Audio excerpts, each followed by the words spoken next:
We've been told, or a very senior Washington diplomat out here in Australia said, the US is integrating Australia into its strategic planning in the region.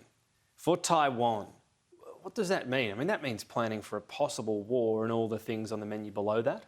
Well, I thought it was a very interesting set of comments from the American diplomat. Under the Trump administration, we had a concern that Washington was not going to call when it came to thinking about big strategic moves in the Indo-Pacific. Now the concern is that Washington is going to call. Of the two, I would prefer that they speak to us so that we understand what their intentions are.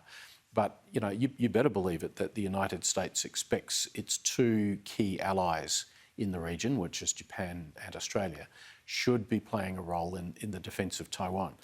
This is something we won't be able to escape, it seems to me. And what's the role? So from here, people that talk about conflict assume it is years away, if it happens. What happens from here? Are we talking about an increased presence in some way in the region? What would our direct involvement involve? Look, firstly, I don't think conflict is necessarily years away. I think... You think it could sooner? I think it could be sooner. I was mindful of the potential for a crisis during the presidential inauguration in the States. China has certainly been ramping up its military activities around Taiwan, and it doesn't look like it's going to slow that down. And I think Xi Jinping very much wants to be able to deliver the reunification, as he would call it, during his time as Premier. So, we're on the potential for being on a crisis footing very soon. What does that mean for us? Well, I think firstly it should mean some fairly strong Australian diplomacy in conjunction with friends and allies to make it clear to Beijing that military action against Taiwan is simply unacceptable. Secondly, I do think we need to be thinking about, well, what is a military role that Australia might conceivably ask to play by the United States? And that could involve our submarines. It could involve trying to lift the threshold of risk for China to operate around Taiwan, all of which is difficult and dangerous, but that's what defence forces are there for. I guess my last comment would be to say Taiwan, as a successful democracy of 23 million people, its future should matter to Australia as a successful democracy of 25 million people. If no one can be bothered to defend Taiwan, who would be bothered to help defend us? Yeah, if it's too small to bother with.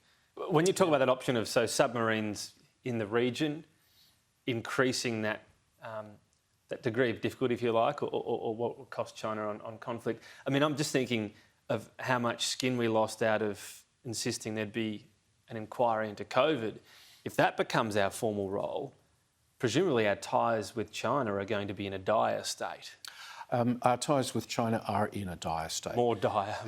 And will get more dire. And I think it's important to understand that's not because of us, that's because of the behaviour of the Chinese Communist Party and the sort of switch from what they used to call peaceful rise to wolf warrior, where they are now going to aggressively assert China's interests in the region. It seems to me that, if Australia is going to stand up for its democratic interests, we will find ourselves clashing against China on a regular basis. And the trick over the next few years is to keep that at the diplomatic level rather than to slide into military conflict, which will be China and the region as a whole. We won't have a huge say in whether it gets to that level. It's more presumably around China's action, the US reaction, and where we go from there. The US is critical, but I think the allies, Japan, South Korea, Australia, really all countries that value their sovereign independence in the Indo-Pacific have a role to play to stop China from being too adventurous.